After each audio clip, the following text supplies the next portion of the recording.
अंदर ಬಂದರು ಅಷ್ಟು ಡೀಪಲ್ಲಿ ಮತ್ತು ನೀರು ಲೆವೆಲ್ ಮತ್ತು ಈ level top level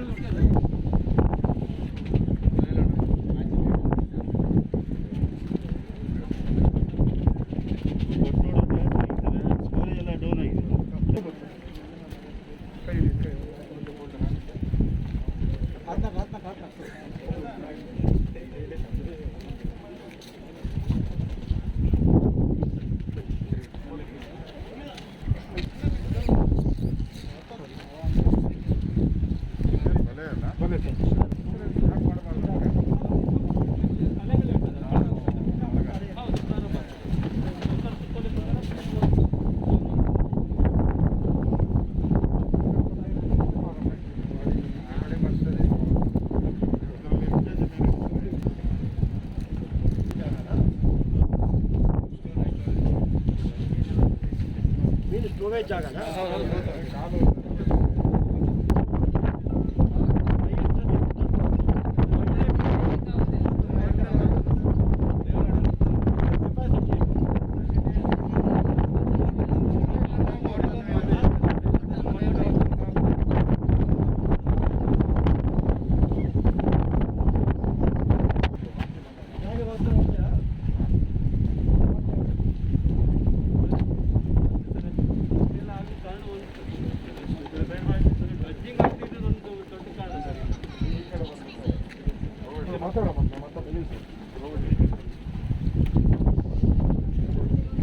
sir dredging ಬೇರೆ ಬ್ರೇಕ್ ವಾಟ್ರ್ ಅದೇ ಮೇನ್ ಕಾರಣ ಸರ್ ಇಷ್ಟೆಲ್ಲ ಬೋಟ್ ಹೊಡೆದು ಇದಾಗಲಿಕ್ಕೆ.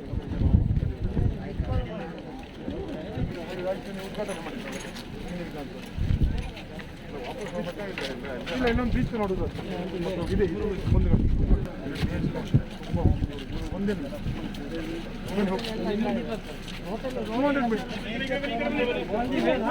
200 ಮೀಟರ್ ಆಯ್ತು ತಗೋ ಇಲ್ಲ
ವೈರ್ ಇದೆ ನೋಡು.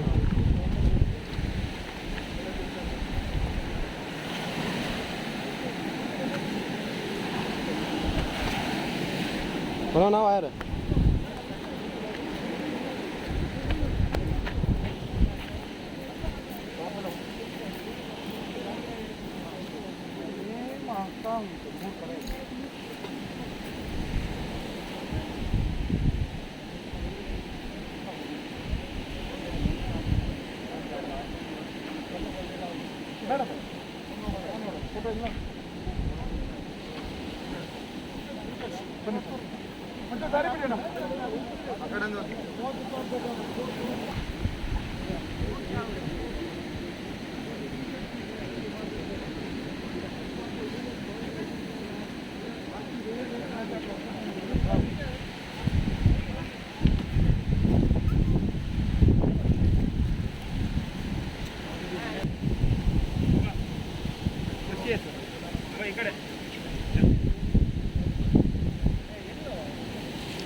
ಒಂದೇ ಹಾಗೆ ನಿಂತ ಮಾತ್ರ ಏರ್ಸೋದಕ್ಕೆಲ್ಲ ಗೌರ್ಮೆಂಟೆಲ್ಲ ಬೇಕು ಇದನ್ನು ಮಾಡಲಿ. ನಮ್ಮ ಡಿಸಾಸ್ಟರ್ ಇದರಲ್ಲಿ ಇದೆಯಾ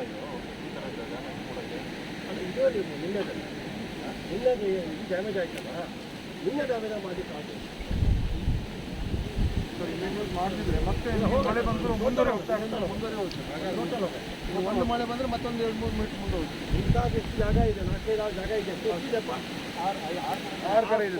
6 ಸ್ಪಾಟ್ ಮಾತ್ರ ಇಮಿಡಿಯೇಟ್ ಮಾಡಲೇಬೇಕು, ಇಲ್ಲ ಮತ್ತೆ ತೊಳ್ಕೊಂಡು ಹೋಗ್ತಾ ಮನೆ ಹೊಡೆಯೋದೇ ಇಲ್ಲ. ಒಂದು ವರ್ಷ ಏನು ಯಾವ್ದು ಹಳೆ ಮನೆನ ಎಲ್ಲರೂ ಹೀಗೆ ಕಟ್ಕೊಂಡಿದ್ದಾರೆ. ಜಾಗನೇ ಇಷ್ಟಲ್ಲ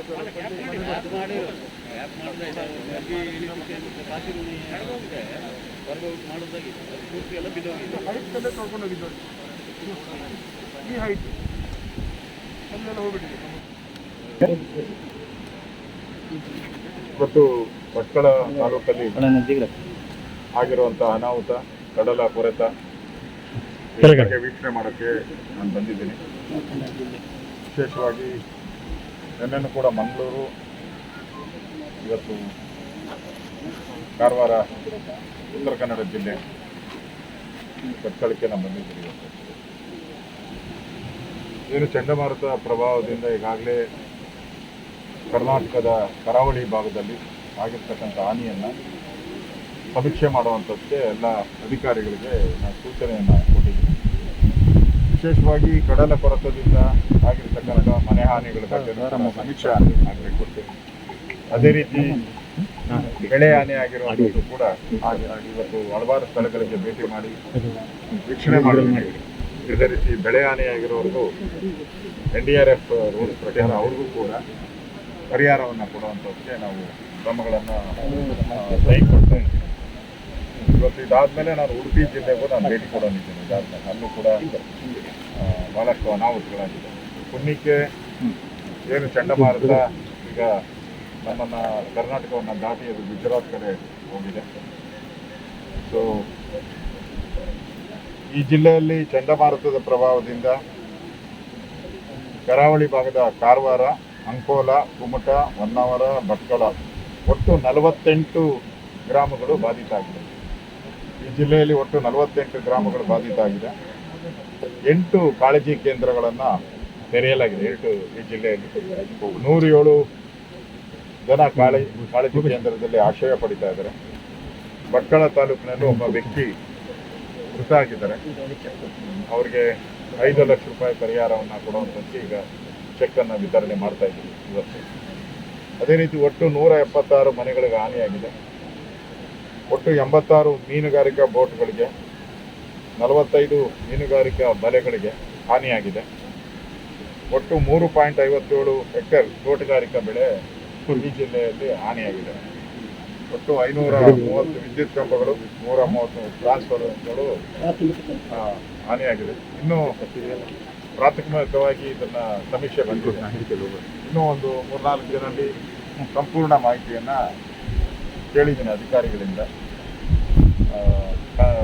ಕಂದಾಯ ಇಲಾಖೆ ಅಧಿಕಾರಿಗಳು, ತೋಟಗಾರಿಕೆ ಇಲಾಖೆ ಅಧಿಕಾರಿಗಳು, ಪವರ್ ಎಲೆಕ್ಟ್ರಿಸಿಟಿ ಅಧಿಕಾರಿಗಳು ಅವ್ರ ಜೊತೆನೂ ಕೂಡ ಏನಾಗಿದೆ ಅದನ್ನು ವರದಿ ಕೊಟ್ಟು ಅಷ್ಟು NDR ರೂಲ್ಸ್ ಪ್ರಕಾರ ಅವರಿಗೆ ಪರಿಹಾರವನ್ನು ಕರ್ನಾಟಕದ ಡಿಸಾಸ್ಟರ್ ಮ್ಯಾನೇಜಿನ ಉಪಾಧ್ಯಕ್ಷನಾಗಿ ನಾನು ಹಣವನ್ನು ಬಿಡುಗಡೆ ಮಾಡ್ತೀನಿ. ಇಷ್ಟಕ್ಕೂ ಕೂಡ ಕೂಡಲೇ ಪರಿಹಾರ ಕೊಡುವಂಥದ್ದು. ಯಾರ್ಯಾರು ಮನೆಗೆ ನೀರು ನುಗ್ಗಿದೆಯೋ ಇಮಿಡಿಯೇಟಾಗಿ 2 ದಿನದೊಳಗಡೆ ಅವ್ರಿಗೆ 10,000 ರೂಪಾಯಿ ಪರಿಹಾರವನ್ನು ಇಮಿಡಿಯೇಟಾಗಿ ಕೊಡಬೇಕು. ಅದೇ ರೀತಿ ಪಾರ್ಷಿಯಲಿ ಬಿದ್ದಿರ್ತಕ್ಕಂಥ ಮನೆಗೆ 1 ಲಕ್ಷ ರೂಪಾಯಿ, ಪೂರ್ತಿ ಮನೆ ಬಿದ್ದಿರೋರಿಗೆ 5 ಲಕ್ಷ ರೂಪಾಯಿ, ಅದನ್ನು ಸ್ಥಳ ಪರಿಶೀಲನೆ ಮಾಡ್ಕೊಂಡು ಕೊಡ್ತಾರೆ. ಪ್ರಾರಂಭಿಕವಾಗಿ 10,000 ರೂಪಾಯಿ ಕೊಡುವಂಥದ್ದಕ್ಕೆ ಇವತ್ತೇ ನಾನು ಅಧಿಕಾರಿಗಳಿಗೆ ಸೂಚನೆ ಕೊಟ್ಟಿದ್ದೀನಿ. 2 ದಿನದಲ್ಲಿ ಅವ್ರ ಮನೆ ಬಾಗಿಲಿಗೆ ಹಣವನ್ನು ತಲುಪಿಸ್ಬೇಕು. ಈ ಒಂದು ವ್ಯವಸ್ಥೆ ದೃಷ್ಟಿಯಿಂದ ಇಲ್ಲಿ ಹಲವಾರು ಭಾಗಗಳಲ್ಲಿ ಕಡಲ ಕೊರತೆಯಿಂದ ಹಾಕಿರ್ತಕ್ಕಂಥ ತಡೆಗೋಡೆಗಳು ಏನಿದೆ, ಕಲ್ಲಿನ ತಡೆಗೋಡೆಗಳು, ಅದು ಕೂಡ ಕಿತ್ಕೊಂಡು ಆಚೆ ಹೋಗಿ ಮನೆಗಳಿಗೆ ನೀರು ನುಗ್ಗಿರುವಂಥದ್ದು ಇದು ಪರಿಶೀಲನೆ ಮಾಡಿದ್ದೀನಿ. ನಮ್ಮ ಜಿಲ್ಲಾ ಮಂತ್ರಿಗಳು ಕೂಡ ಇದರ ಪರಿಶೀಲನೆಯನ್ನು ಮಾಡಿದ್ದಾರೆ. ಇವತ್ತು ಅವರು ಕೂಡ ನನ್ನ ಜೊತೆ ಇದ್ದಾರೆ. ನಮ್ಮ ಪಕ್ಷದ ಶಾಸಕರು, ನಮ್ಮ ಇತರ MLAಗಳು ಕೂಡ ನಮ್ಮ ಜೊತೆ ಬಂದಿದ್ದಾರೆ. ನಮ್ಮ ರೂಪಾಲಿ ನಾಯ್ಕ ಅವರು, ದಿನಕರ್ ಶೆಟ್ಟಿ ಅವರು ಕೂಡ ನಮ್ಮ ಜೊತೆ ಇವತ್ತು ಬಂದಿದ್ದಾರೆ. ಅಲ್ಲೂ ಕೂಡ ಹಾನಿಯಾಗಿದೆ. ಎಲ್ಲವನ್ನ ಸಮೀಕ್ಷೆ ಮಾಡೋಕ್ಕೆ ನಾನು ಜಿಲ್ಲಾಧಿಕಾರಿಗಳಿಗೆ ಸೂಚನೆಯನ್ನು ಕೊಟ್ಟಿದ್ದೀನಿ. ಕೂಡಲೇ ಪರಿಹಾರ ಕೊಡೋದು ಉಂಟು. ಮತ್ತು ಇಮಿಡಿಯೇಟಾಗಿ RDPR ರಸ್ತೆಗಳೇನಿದೆ, PWD ರಸ್ತೆಗಳೇನಿದೆ ಅದನ್ನು ಸರಿಪಡಿಸುವಂಥ ಕೆಲಸವನ್ನು ಕೂಡಲೇ ಮಾಡುವಂಥ ಅಧಿಕಾರಿಗಳಿಗೆ ನಾನು ಸೂಚನೆಯನ್ನು ಕೊಡ್ತಾ ಇದ್ದೀನಿ. ಸರಿ, ಕೊರೋನಾ ವಿಚಾರಕ್ಕೆ ಸಂಬಂಧಪಟ್ಟಂಗೆ ಸರ್, ಈ ಲಾಕ್ಡೌನ್ ವಿಸ್ತರಣೆ ಬೇಕು ಎನ್ನುವುದು ಕೆಲವೊಂದು ಒಲವು ತೋರಿಸ್ತಿದ್ದಾರೆ. ಆದರೆ ಸರ್ಕಾರ ಇದುವರೆಗೂ ಪ್ಯಾಕೇಜ್ ಬಿಡುಗಡೆ ಮಾಡೋಕ್ಕೆ ಮೀನಾಮೀಸ ಮಾಡ್ತಾ ಇದೆ. ಇನ್ನೊಂದು 4 ದಿನ ಕಳೆದ್ರೆ ಲಾಕ್ಡೌನ್ ಮೊದಲೇ ಹಂತ ಮುಕ್ತಾಯ ಆಗ್ತದೆ ಸರ್. ಯಾವಾಗ ಪ್ಯಾಕೇಜ್ ಬಿಡುಗಡೆ ಆಗೋದು ಸರ್? ಇನ್ನು 2ನೇ ಹಂತದ ಲಾಕ್ಡೌನ್ ಘೋಷಣೆ ಆಗಿಲ್ಲ. ಅಲ್ಲ, ಒಲವು ತೋರಿಸಿ ಅಲ್ಲ ಒಲವು ತೋರ್ಬೋದು. ಘೋಷಣೆ ಮಾಡೋದು ಸರ್ಕಾರ, ಮುಖ್ಯಮಂತ್ರಿಗಳ ಅಧಿಕಾರ. ಮುಖ್ಯಮಂತ್ರಿಗಳು ಘೋಷಣೆ ಮಾಡ್ಬೋದು. ಅದಕ್ಕೋಸ್ಕರ ಮುಖ್ಯಮಂತ್ರಿಗಳು ಅದನ್ನು ಘೋಷಣೆ ಮಾಡಿದ್ಮೇಲೆ ಪ್ಯಾಕೇಜ್ ಬಗ್ಗೆ ಈಗಾಗಲೇ ಚರ್ಚೆ ನಡೀತಾ ಇದೆ. ಅದು ಮುಖ್ಯಮಂತ್ರಿಗಳು ಅದನ್ನು ಯಾವ ತೀರ್ಮಾನವನ್ನು ತೆಗೆದುಕೊಳ್ತಾರೆ, ಎಷ್ಟು ದಿನ ಈ ಲಾಕ್ಡೌನ್ನ ಮುಂದುವರಿಸಬೇಕಾಗುತ್ತೆ ಅನ್ನೋದ್ರ ಮೇಲೆ ಪ್ಯಾಕೇಜಿನ ಒಂದು ನಿರ್ಧಾರ ಕೂಡ ಆಗುತ್ತೆ. ಅದರಿಂದ ದಿನಗಳು ನಿರ್ಧಾರ ಆಗದೆ ಪ್ಯಾಕೇಜು ಸದ್ಯಕ್ಕೆ ಘೋಷಣೆ ಇಲ್ಲ. ಅದು ಎಷ್ಟು ದಿನ ಲಾಕ್ಡೌನ್ ಆಗುತ್ತೆ ಅದರ ಮೇಲೆ ಪ್ಯಾಕೇಜನ್ನು ಮುಖ್ಯಮಂತ್ರಿಗಳು ತೀರ್ಮಾನವನ್ನು ಮಾಡ್ತಾರೆ. ನಿಮ್ಮ ವೈಯಕ್ತಿಕ ಅಭಿಪ್ರಾಯ ಲಾಕ್ಡೌನ್ ಮುಂದುವರಿಸಿದ್ರೆ ಒಳ್ಳೆಯದಾ ಅಥವಾ ನೀವೇನು ಹೇಳಲಿಕ್ಕೆ ಇಷ್ಟಪಡ್ತೀವಿ? ಲಾಕ್ಡೌನ್ ಮುಂದುವರಿಸೋದು ಒಳ್ಳೆಯದು. ಈಗಾಗಲೇ ಮಹಾರಾಷ್ಟ್ರ, ಡೆಲ್ಲಿ, ಕೇರಳ ಬೇರೆ ಬೇರೆ ರಾಜ್ಯಗಳು ಲಾಕ್ಡೌನ್ ಮಾಡಿದ್ದಾರೆ. ವಿಶೇಷವಾಗಿ ಮಹಾರಾಷ್ಟ್ರದಲ್ಲಿ ಲಾಕ್ಡೌನ್ ಆದಮೇಲೆ ಅಲ್ಲಿನ ಸಂಖ್ಯೆ ಗಣನೀಯವಾಗಿ ಕಡಿಮೆ ಆಗಿದೆ. ಈಗೆಲ್ಲ ಭಾಳ ಕಡಿಮೆಗೆ ಬಂದಿದೆ. ಬಾಂಬೆ ಎಲ್ಲ ಭಾಳ ಕಡಿಮೆ ಸಂಖ್ಯೆ ಬಂದಿದೆ. ಇವತ್ತು ಇಡೀ ರಾಜ್ಯದಲ್ಲಿ ಯಾರ್ಯಾರು ನಗರ ಪ್ರದೇಶಗಳಲ್ಲಿ ಕೆಲಸ ಮಾಡ್ತಾ ಇದ್ರು ಅವರೆಲ್ಲ ಹಳ್ಳಿಗಾಡುಗಳಿಗೆ ವಾಪಸ್ ಹೋಗಿದ್ದಾರೆ. ಸೊ ಇಲ್ಲಿಂದ ಕರೋನಾವನ್ನು ತೆಗೆದು ಹಳ್ಳಿಗಳಿಗೂ ಹೋಗಿದ್ದಾರೆ. ಆದ್ದರಿಂದ ನಾನು ಮೊನ್ನೆ ಬೆಂಗಳೂರು ಗ್ರಾಮಾಂತರ ಜಿಲ್ಲೆಯಲ್ಲಿ ಮನೆ ಮನೆಗೆ ವೈದ್ಯಾಧಿಕಾರಿಗಳನ್ನು ಕಳಿಸ್ತಾ ಇದ್ದೀನಿ, ಹಳ್ಳಿಗೆ ವೈದ್ಯಾಧಿಕಾರಿಗಳನ್ನು. ಸೊ 15 ವ್ಯಾನ್ ಮುಖಾಂತರ ನಾವು ಪ್ರತಿ ಗ್ರಾಮಕ್ಕೂ ಆಲ್ಟರ್ನೇಟಿವ್ ಡೇಸ್ ಡಾಕ್ಟ್ರು ಹೋಗಬೇಕು, ಪರಿಶೀಲನೆ ಮಾಡಬೇಕು, ಅವ್ರು ಕರೋನಾ ಬಂದಿದ್ದೀರನ್ನ ಚೆಕ್ ಮಾಡಿ ಅಲ್ಲೇ ಅವ್ರಿಗೆ ಔಷಧ ಉಪಚಾರ ಕೊಡುವಂಥದ್ದು. ಹೆಚ್ಚಿನ ಚಿಕಿತ್ಸೆ ಬೇಕಾದರೆ ಜಿಲ್ಲಾ ಆಸ್ಪತ್ರೆಗೆ ಅಡ್ಮಿಟ್ ಮಾಡಬೇಕು. ಇದನ್ನು ಎಲ್ಲ ಜಿಲ್ಲೆಯಲ್ಲೂ ಮಾಡಿದ್ರೆ ಹಳ್ಳಿಗಳಿಗೆ, ಯಾಕಂದರೆ ಹಳ್ಳಿ ಜನ ನಾರ್ಮಲಿ ಪರೀಕ್ಷೆಗಳಿಗೆ ಬರೋಲ್ಲ, ಹಿಂದೇಟ್ ಆಗ್ತಾರೆ, ಬರೋವಂಥದ್ದಕ್ಕೆ ಹಿಂದೇಟ್ ಆಗ್ತಾರೆ. ಅದಕ್ಕೋಸ್ಕರ ಅಧಿಕಾರಿಗಳೇ ಹಳ್ಳಿಗಳಿಗೆ ಹೋಗಿ ಜಿಲ್ಲೆಯಲ್ಲಿ, ಸೊ ಎಲ್ಲ ಜಿಲ್ಲೆ ಅಧಿಕಾರಿಗಳು ನಾನು ಇದನ್ನು ಸೂಚನೆಯನ್ನು ಕೊಡ್ತೀನಿ. ಎಲ್ಲ ಜಿಲ್ಲಾಧಿಕಾರಿಗಳು ಮೊಬೈಲ್ ವ್ಯಾನ್ಗಳ ಮುಖಾಂತರ ಹಳ್ಳಿಗೆ ವೈದ್ಯಾಧಿಕಾರಿಗಳ ನಡೆ ಆಗಬೇಕು ಅನ್ನೋದನ್ನು ನಾನು ಸೂಚನೆಯನ್ನು ಎಲ್ಲ ಜಿಲ್ಲಾಧಿಕಾರಿಗಳು ಕೊಡ್ತೀನಿ. ಸರ್, ಈಗಾಗಲೇ ಹಳ್ಳಿಗಳು ಸ್ಪ್ರೆಡ್ ಆಗಿಬಿಟ್ಟಿದೆ ಸರ್. ಈಗ ಅವರು ಈ ಹೋಮ್ ಐಸೋಲೇಷನ್ ಮಾಡೋದು ದೊಡ್ಡ ಕಷ್ಟ ಆಗ್ಬಿಟ್ಟದೆ. ಈಗ ಮುಂದೆ 3ನೇ ಅಲೆ ಬಗ್ಗೆ ಈಗಾಗಲೇ ಸೂಚನೆ ಸಿಗ್ತಾ ಇದೆ ತಜ್ಞರಿಂದ. ಅದನ್ನು ಇದು ಮಾಡಲಿಕ್ಕೆ, ಕಂಟ್ರೋಲ್ ಮಾಡಲಿಕ್ಕೆ ಯಾವ ರೀತಿ ಕ್ರಮ? ಆ ದೃಷ್ಟಿಯಿಂದ ಈಗಾಗಲೇ ಕೋವಿಡ್ ಕೇರ್ ಸೆಂಟರ್ಗಳಿಗೆ ಬನ್ನಿ ಅಂತ ವಿನಂತಿ ಮಾಡ್ತಾ ಇದ್ದೀರಿ. ಹಳ್ಳಿಗಳಲ್ಲಿ ಮನೆಯಲ್ಲಿ 2-3 ರೂಮ್ಸ್ ಇರಲ್ಲ. ಅದರಿಂದ ಕೋವಿಡ್ ಕೇರ್ ಸೆಂಟರ್ಗಳಿಗೆ ಎಲ್ಲ ಜಿಲ್ಲಾ ತಾಲೂಕು ಕೇಂದ್ರಗಳಲ್ಲಿ ಕೋವಿಡ್ ಕೇರ್ ಸೆಂಟರ್ ಮಾಡ್ತಾ ಇದ್ದೀರಿ. ದಯವಿಟ್ಟು ಅಲ್ಲಿಗೆ ಬನ್ನಿ ಅಂತ ವಿನಂತಿನೇ ಮಾಡ್ತಾ ಇದ್ದೀನಿ. ಅದೇ ರೀತಿ 3ನೇ ಅಲೆ ವಿಶೇಷವಾಗಿ ಮಕ್ಕಳ ಮೇಲೆ ಆಗ್ತಾ ಇರುವಂಥ ಒಂದು ಪರಿಣಾಮದಿಂದ ಸೊ ಅದಕ್ಕೂ ಕೂಡ ಹೆಚ್ಚಿನ ಗಮನವನ್ನು ಕೊಡ್ತಾ ಇದ್ರಿ. ನಾನು ಎಲ್ಲ ಜಿಲ್ಲಾಧಿಕಾರಿಗಳಿಗೂ ಪತ್ರ ಬರೆದಿದ್ದೀನಿ. ಮಕ್ಕಳ ಆಸ್ಪತ್ರೆಯನ್ನು ಇನ್ನೊಂದು 3-4 ತಿಂಗಳಲ್ಲಿ ಜಾಸ್ತಿ ಮಾಡಿ, ಮಕ್ಕಳ ವೈದ್ಯರನ್ನು ಐಡೆಂಟಿಫೈ ಮಾಡಿ, ಅವರಿಗೆ ಬೆಡ್ ವ್ಯವಸ್ಥೆ ಇರ್ಬೋದು, ಆಕ್ಸಿಜನ್ ವ್ಯವಸ್ಥೆ ಇರ್ಬೋದು, ಔಷಧಿ ಇರ್ಬೋದು, ಇದನ್ನು ಸ್ಟಾಕ್ ಮಾಡಿ. ಯಾಕಂದರೆ ಮಕ್ಕಳ ಮೇಲೆ ಪರಿಣಾಮ ಆದರೆ ಭಾಳ ಸೆನ್ಸಿಟಿವ್ ವಿಚಾರ ಆಗ್ತದೆ. ಆ ದೃಷ್ಟಿಯಿಂದ ಅದ್ರ ಬಗ್ಗೆ ಕೂಡ ಗಮನ ಕೊಡೋಕ್ಕೆ ಎಲ್ಲ ಜಿಲ್ಲಾಧಿಕಾರಿಗಳು ಈಗಾಗಲೇ ನಾನು ಸೂಚನೆಯನ್ನು ಕೊಟ್ಟಿದ್ದೀನಿ. ಸರ್, ಈಗ ರಾಜ್ಯದಲ್ಲಿ ಒಂದಾಗಿ ಟೆಸ್ಟಿಂಗ್ಗಳು ಭಾಳ ಕಡಿಮೆ ಆಗ್ತದೆ. ಮೊದಲನೇ ಬಾರಿ ಬಂದವರು ಭಾಳ ಟೆಸ್ಟಿಂಗ್ ಸರ್ಕಾರದ ಮೇಲೆ ಇರೋ ದೊಡ್ಡ ಆರೋಪ ಅಂದರೆ ಟೆಸ್ಟಿಂಗ್ ಕಡಿಮೆ ಆಗೋದು. ಅದು ವಿರೋಧ ಪಕ್ಷಗಳು ಮಾಡ್ತಾ ಇರೋ ಆಪಾದನೆ. ಅದರಲ್ಲಿ ಯಾವುದೇ ರೀತಿ ಉರುಳಿಲ್ಲ. ನಾವು ಏನು ಪರೀಕ್ಷೆ ಮಾಡೋಕ್ಕೆ ಕಂದಾಯ ಇಲಾಖೆಯಿಂದ, ಡಿಸಾಸ್ಟರ್ ಮ್ಯಾನೇಜ್ಮೆಂಟಿಂದ ಆದೇಶ ಹೊರಡಿಸಿದ್ವಿ. ಯಾರ ಮನೆಯಲ್ಲಿ ಕೋವಿಡ್ ಪಾಸಿಟಿವ್ ಆಗ್ತದೋ ಎಂಟೈರ್ ಮನೆಯಲ್ಲಿರೋನು ಪರೀಕ್ಷೆಗೆ ಒಳಪಡಿಸಬೇಕು. ಯಾರಿಗೆ ಸಿಂಪ್ಟಮ್ಸ್ ಇರ್ತದೆ, ಜ್ವರ, ನೆಗಡಿ, ತಲೆನೋವು ಈ ಥರದ್ದು, ಅವ್ರನ್ನೂ ಪರೀಕ್ಷೆ ಮಾಡಬೇಕು. ಅದೇ ರೀತಿ ಗರ್ಭಿಣಿ ಸ್ತ್ರೀಯರನ್ನು ಕೂಡ ಪರೀಕ್ಷೆ ಮಾಡಬೇಕು. ಇದು ಸರ್ಕಾರದ ಆದೇಶವನ್ನು ಹೊರಡಿಸಿದ್ರು. ಕಳೆದ ಬಾರಿ ಏನಾಗಿತ್ತು, ಬಸ್ ಸ್ಟ್ಯಾಂಡ್ಗಳಲ್ಲಿ ಇಲ್ಲೆಲ್ಲ ಮಾಸ್ ಆಗಿ ಮಾಡ್ತಾ ಇದ್ವಿ. ಸಂತೆಗಳಲ್ಲಿ, ಬಸ್ ಸ್ಟ್ಯಾಂಡ್ಗಳಲ್ಲಿ ಇದು ಲಾಕ್ಡೌನ್ ಇರೋದ್ರಿಂದ ಬಸ್ ಸ್ಟ್ಯಾಂಡ್ಗಳು, ಸಂತೆಗಳು ಎಲ್ಲೂ ಓಪನ್ ಇಲ್ಲ. ಅದಕ್ಕೋಸ್ಕರ ಅಲ್ಲಿ ಮಾಡ್ತಾ ಇಲ್ಲ. ಸೊ ಯಾರೇ ಪರೀಕ್ಷೆಗೆ ಹೋದರೂ ಕೂಡ ಯಾರು ಪರೀಕ್ಷೆಯನ್ನು ಮಾಡದೆ ವಾಪಸ್ ಕಳಿಸ್ಬಾರ್ದು ಅನ್ನೋ ಆದೇಶನೂ ಕೂಡ ನಾನು ಹೇಳಿದ್ದೀನಿ. ಯಾರು ಹೋದವ್ರಿಗೆ ಪರೀಕ್ಷೆ ಮಾಡಲೇಬೇಕು ಅಂತೇಳಿ. ಸೊ ಲಾಕ್ಡೌನ್ ಇರೋದ್ರಿಂದ ಬರುವವರ ಸಂಖ್ಯೆ ಕಡಿಮೆ ಆಗಿದೆ. ಅಷ್ಟು ಬಿಟ್ಟರೆ ಅದರಲ್ಲಿ ಯಾವುದೇ ರಾಜಕೀಯ ಇಲ್ಲ. ವಿರೋಧ ಪಕ್ಷಗಳು ಅದನ್ನು ರಾಜಕೀಯ ಗಾಢವಾಗಿ ಮಾಡ್ತಾ ಇದ್ದಾರೆ. ಒಳ್ಳೆಯದಲ್ಲ ಅದು. ಈ ಸಂದರ್ಭದಲ್ಲಿ ಕಾಂಗ್ರೆಸ್ ಇರ್ಬೋದು, ಜನತಾದಳದವ್ರು ಇರ್ಬೋದು, ಅವರು ಬರೀ ಟೀಕೆಗಳಲ್ಲೇ ಟ್ವಿಟರಲ್ಲೇ ತಮ್ಮ ಕಾಲ ಕಳೀತಾ ಇದ್ದಾರೆ. ಸಾಮಾಜಿಕ ಕಳಕಳಿಯಿಂದ ಅವ್ರು ಯಾರೂ ಮಾಡ್ತಾ ಇಲ್ಲ. ಮತ್ತು ನಾವು 100 ಕೋಟಿ ಕೊಡ್ತೀವಿ ಆ ಥರದ್ದೆಲ್ಲ ಹೇಳ್ತಾ ಇದ್ದಾರೆ. ಅದು MLA ಫಂಡ್. ಅದು ಯಡಿಯೂರಪ್ಪನವರು MLA ಫಂಡನ್ನು ಕೊಟ್ಟಿದ್ದಾರೆ. ಅದನ್ನು ಅವ್ರಿಗೆ ವಾಪಸ್ ಕೊಡೋದು ಅದಕ್ಕೆ ಅರ್ಥನೇ ಇಲ್ಲ. ಅದಕ್ಕೆ ಆ ದೃಷ್ಟಿಯಿಂದ MLA ಫಂಡು MLA ವಿವೇಚನೆಗೆ ಬಿಟ್ಟಿದ್ದು, ಪಾರ್ಟಿ ವಿವೇಚನೆಗಲ್ಲ, ಪಕ್ಷದ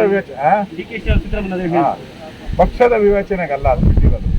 ಅದು MLA ಫಂಡ್ ಕೊಡ್ತಾ ಇರೋವಂಥದ್ದು. ಅದಕ್ಕೆ ಗೈಡ್ಲೈನ್ಸ್ ಇದೆ, ಯಾವ ರೀತಿ ಹಣ ಖರ್ಚು ಮಾಡಬೇಕು ಅಂತ. ಈಗ ಯಡಿಯೂರಪ್ಪನವರು ಅದನ್ನು 25% ಹಣವನ್ನು ಕೋವಿಡ್ಗೆ ಖರ್ಚು ಮಾಡುವಂಥದ್ದಕ್ಕೆ ಅವಕಾಶ ಕೊಟ್ಟಿದ್ದಾರೆ. ಸೊ ಅದೇ ರೀತಿ ಬೇರೆ ಬೇರೆನೂ ಕೆಲಸನೇ ಇದೆ. ಅದರಲ್ಲಿ ಶಾಲೆಗಳು ದುರಸ್ತಿ ಇರ್ಬೋದು, ಅಂಗವಿಕಲರಿಗೆ ವೆಹಿಕಲ್ ಕೊಡುವಂಥದ್ದು ಇರ್ಬೋದು, ಇಮಿಡಿಯೇಟ್ ಏನಾದರೂ ರಸ್ತೆಗಳು ಏನಾದರೂ ಈ ಥರ ಬ್ಲಡ್ ಬಂದು ಹಾನಿ ಆದಾಗ ಆ ಥರದ ಕೆಲಸ ಕಾರ್ಯಗಳಿಗೆ ಕೊಟ್ಟಿದ್ದಾರೆ. ಸೊ ಅದನ್ನು ರಾಜಕೀಯವಾಗಿ ನಾವು 100 ಕೋಟಿ ಕೊಟ್ಟಿದ್ದೀರಿ, 100 ಕೋಟಿ ಕೊಟ್ಟಿದ್ದೀರಿ ಅಂದರೆ ನನಗೂ ಆಶ್ಚರ್ಯ ಆಯಿತು. ಯಾವಾಗಪ್ಪ ಕಲೆಕ್ಟ್ ಮಾಡೋದು ಅಂತ. ಅದು MLA ಫಂಡ್. ಅದು MLA ಫಂಡು. ಅದು ಈ ಕೇಂದ್ರ ಸರ್ಕಾರ MP ಫಂಡ್ನ ರದ್ದೇ ಮಾಡಿಬಿಟ್ಟಿದೆ ಅಲ್ವಾ. ಅದರಿಂದ MLA ಫಂಡು ರಾಜ್ಯ ಸರ್ಕಾರದ ಒಂದು ನೀತಿ ನಿಯಮಗಳ ಮೇಲೆ ಆಗಿರ್ತಕ್ಕಂಥದ್ದು. ಅದನ್ನು ಪ್ರಚಾರದ ಗೀಳಾಗಿ ಮಾಡುವಂಥದ್ದು ಕಾಂಗ್ರೆಸ್ ಪಾರ್ಟಿಗೆ ಒಳ್ಳೆಯದಲ್ಲ. ಸರ್, ಈಗ ತಾವು ಕೂಡ ಇಲ್ಲಿ ಇಷ್ಟೆಲ್ಲ ಫ್ಲಡ್ ಆಯಿತು, ಅಲ್ಲಿಂದ ಡೆಲಿವರಿ ಇಲ್ಲಿ ಸಂಸದರು ಯಾಕೆ ಏನು ಕಾಣಿಸ್ಕೊಳ್ತಾ ಇಲ್ಲ? ಈಗಾಗಲೇ ನಾನು ಎಲ್ಲ ಜಿಲ್ಲಾ ತಾಲೂಕುಗಳನ್ನು ಭೇಟಿ ಮಾಡ್ತಾ ಇದ್ದೀನಿ, ಎಲ್ಲ ಜಿಲ್ಲಾ ಕೇಂದ್ರಗಳನ್ನು ಭೇಟಿ ಮಾಡ್ತಾ ಇದ್ದೀನಿ. ಸೊ ನಾನು ನನ್ನ ಕರ್ತವ್ಯವನ್ನು ಮಾಡ್ತಾ ಇದ್ದೀನಿ. ಎಲ್ಲ ಚುನಾಯಿತ ಪ್ರತಿನಿಧಿಗಳು ಅವರವ್ರ ಕರ್ತವ್ಯವನ್ನು ಮಾಡ್ತಾ ಇದ್ದಾರೆ. ಅದನ್ನು ಮಾಡಲಿ. ಸಂಸದರು ಮಾಡ್ತಾ ಇಲ್ಲ, ಅವ್ರ ಆರೋಗ್ಯ ಏನೋ ಸರಿ ಇಲ್ಲ ಅಂತ ಕೇಳ್ಪಟ್ಟಿದ್ದೀನಿ. ನೋಡೋಣ, ನಾನು ವಿಚಾರಿಸ್ತೀನಿ. ವ್ಯಾಕ್ಸಿನೇಷನ್ 18ರಿಂದ 45 ವರ್ಷ ಇದುವರೆಗೂ ಶಾರ್ಟೇಜ್ ಇದೆ ಸರ್. ಕೆಲವು ಕಡೆ, ಎಲ್ಲ ಕಡೆಗೂ, ಕೆಲವು ಕಡೆ ಅಂತೇನಿಲ್ಲ, ಸಾಮಾನ್ಯವೆಲ್ಲ ಕಡೆ ವ್ಯಾಕ್ಸಿನೇಷನ್ ಇದುವರೆಗೂ ತಲುಪ್ತಾ ಇಲ್ಲ ಸರ್. ಇಲ್ಲ, ಈಗ ಸೆಕೆಂಡ್ ಡೋಸ್ ಮಾತ್ರ ಪ್ರಯಾರಿಟಿ ಕೊಟ್ಟಿದೆ. ಕೇಂದ್ರ ಸರ್ಕಾರನೂ ಸೂಚನೆ ಕೊಟ್ಟಿದೆ. ಸೆಕೆಂಡ್ ಡೋಸ್ ಯಾರಿಗೆ ಫಸ್ಟ್ ಡೋಸ್ ಆಗಿದೆ, ಸೆಕೆಂಡ್ ಡೋಸ್ ಅವರಿಗೆ ಕೊಡುವಂಥದ್ದಕ್ಕೆ ಪ್ರಯಾರಿಟಿ. ಆಮೇಲೆ ಸರ್ಕಾರ ತೀರ್ಮಾನ ಮಾಡಿ. ಸರ್ಕಾರ ಮೇಲೆ ಆರೋಪ ಇರುವಂತಹ ಒಂದು ಸ್ಟ್ರಿಕ್ಟ್ ಲಾಕ್ಡೌನ್ ಮಾಡಿಲ್ಲ ಇಲ್ಲಿವರೆಗೆ ಅಂತ ಹೇಳ್ಕೊಂಡು, ಇನ್ನೊಂದು ಲಸಿಕೆ ವಿತರಣೆಯಲ್ಲಿ ಕೂಡ ಸಾಕಷ್ಟು ವಿಫಲ ಆಗಿದೆ ಅಂತ ಒಂದು ಸರ್ಕಾರ ಮೇಲೆ ಗಂಭೀರ ಆರೋಪ ಸರ್. ಈಗ ಸ್ಟ್ರಿಕ್ಟ್ ಲಾಕ್ಡೌನ್ ಮಾಡಿರೋದಕ್ಕೆ ಸಂಖ್ಯೆ ಕಡಿಮೆ ಆಗ್ತಾ ಇದೆ. ವಿರೋಧ ಪಕ್ಷಗಳು ಟೀಕೆ ಮಾಡಬೇಕು ಅನ್ನೋ ದೃಷ್ಟಿಯಿಂದ ಟೀಕೆ ಮಾಡ್ತಾ ಇದೆ. ಈಗ ಲಾಕ್ಡೌನ್ ಆದಮೇಲೆ ಪರಿಸ್ಥಿತಿ ಸುಧಾರಣೆ ಆಗ್ತಾ ಇದೆ. ಬೆಡ್ಗಳು ಸಿಗ್ತಾ ಇದೆ, ಇವತ್ತು ಔಷಧಿ ಸಿಗ್ತಾ ಇದೆ. ಹಾಗೆ ಜನ ಹೆಂಗೆ ಸಹಿತಿದ್ದಾರೆ ಅಲ್ಲ, ನೋಡಿ, ಇಡೀ ಪ್ರಪಂಚದಲ್ಲಿ ಈ ಕರೋನಾ ಇದೆ. ಪ್ರಪಂಚದಲ್ಲೂ ಕೂಡ ಭಾಳಷ್ಟು ಸಾವು ನೋವುಗಳು ಎಲ್ಲ ಕಡೆ ಆಗಿದೆ. ಅದರಿಂದ ಸರ್ಕಾರ, ಕರ್ನಾಟಕ ಸರ್ಕಾರ ಇದನ್ನು ತಡೆಯುವಂಥದ್ದು, ಸಾವು ನೋವುಗಳನ್ನು ತಡೆಯುವಂಥ ದೃಷ್ಟಿಯಿಂದ ವ್ಯಾಪಕವಾದಂಥ ಒಂದು ಕಾರ್ಯಚಟುವಟಿಕೆಯನ್ನು ಯಡಿಯೂರಪ್ಪನವರ ನೇತೃತ್ವದಲ್ಲಿ ಮಾಡ್ತಾ ಇದ್ದೀವಿ. ಆದ್ದರಿಂದ ನಾವು ವ್ಯಾಕ್ಸಿನ್ ಇರ್ಬೋದು, ಬೆಡ್ ವ್ಯವಸ್ಥೆ ಇರ್ಬೋದು, ಆಕ್ಸಿಜನ್ ಇರ್ಬೋದು, ಎಷ್ಟೆಷ್ಟು ಸೌಕರ್ಯಗಳು ನಮಗೆ ಬರ್ತಾ ಇದೆ, ಆ ಎಲ್ಲ ಸೌಕರ್ಯಗಳನ್ನು ಉಪಯೋಗ ಮಾಡಿಕೊಂಡು ಜನಗಳಿಗೆ ಅದನ್ನು ತಲುಪಿಸ್ತಾ ಇದ್ದೀವಿ. ಇನ್ನು ಸಣ್ಣ ಪುಟ್ಟ ಏನು ಕೊರತೆಗಳಿದೆ ಅದನ್ನು ಇನ್ನೊಂದು 3-4 ದಿನದಲ್ಲಿ ಎಲ್ಲ ಸರಿಪಡಿಸ್ತಾ ಇದ್ದೀವಿ. ಲಾಕ್ಡೌನ್ ಮಾಡಿರೋದ್ರಿಂದ ಸಂಖ್ಯೆ ಕಡಿಮೆ ಆಗ್ತಾ ಇದೆ. ಬೇರೆ ರಾಜ್ಯಗಳು ಮಹಾರಾಷ್ಟ್ರದಲ್ಲೂ ಕಡಿಮೆ ಆಗಿದೆ, ಡೆಲ್ಲಿಯಲ್ಲೂ ಕಡಿಮೆ ಆಗಿದೆ, ಕೇರಳದಲ್ಲೂ ಕಡಿಮೆ ಆಗಿದೆ, ನಮ್ಮಲ್ಲೂ ಕಡಿಮೆ ಆಗ್ತೈತೆ ಅನ್ನೋ ವಿಶ್ವಾಸ ಇದೆ. ಸರ್ ಇನ್ನೊಂದು ಸರ್ ಬಂದಿದ್ರು ಆ ಟೈಮಲ್ಲಿ ಕೂಡ ಆಶ್ವಾಸನೆ ಕೊಟ್ಟಿದ್ರು, ಆದರೆ ಇಲ್ಲಿ ಕೂಡ ಯಾರಿಗೂ ತಡೆಗೋಡೆ ಆಗಿಲ್ಲ ಸರ್ ಸಮುದ್ರ ನಿವಾಸಿಗಳಿಗೆ. ಅವ್ರು ತುಂಬಾ ಎಲ್ಲೆಲ್ಲಿ ಈಗ ಬಹಳಷ್ಟು ಇನ್ನೊಂದರ ಅನುದಾನ ಕಡೆ ತಡೆಗೋಡೆಗಳ ನಿರ್ಮಾಣಕ್ಕೆ ಬಂದಿದೆ.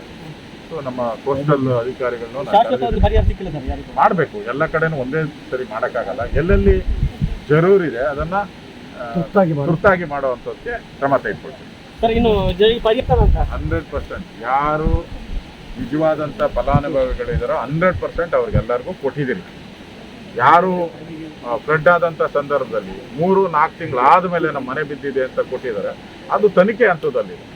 ಫಸ್ಟ್ ಫ್ಲಡ್ ಆದಾಗ ಇಮಿಡಿಯೇಟ್ 1 ತಿಂಗಳಲ್ಲಿ ಯಾರ್ಯಾರು ಸರ್ಕಾರಕ್ಕೆ ಅರ್ಜಿ ಕೊಟ್ಟಿದ್ದಾರೆ ಮತ್ತು ನಮ್ಮ ಅಧಿಕಾರಿಗಳು ಸರ್ವೆ ಮಾಡಿದ್ದಾರೆ ಅವರೆಲ್ಲರಿಗೂ ಪರಿಹಾರ 100% ಮುಂದೆನೂ ಕೊಡ್ತೀರಿ, ಯಾವುದು ಪೆಂಡಿಂಗ್ ಇಲ್ಲ.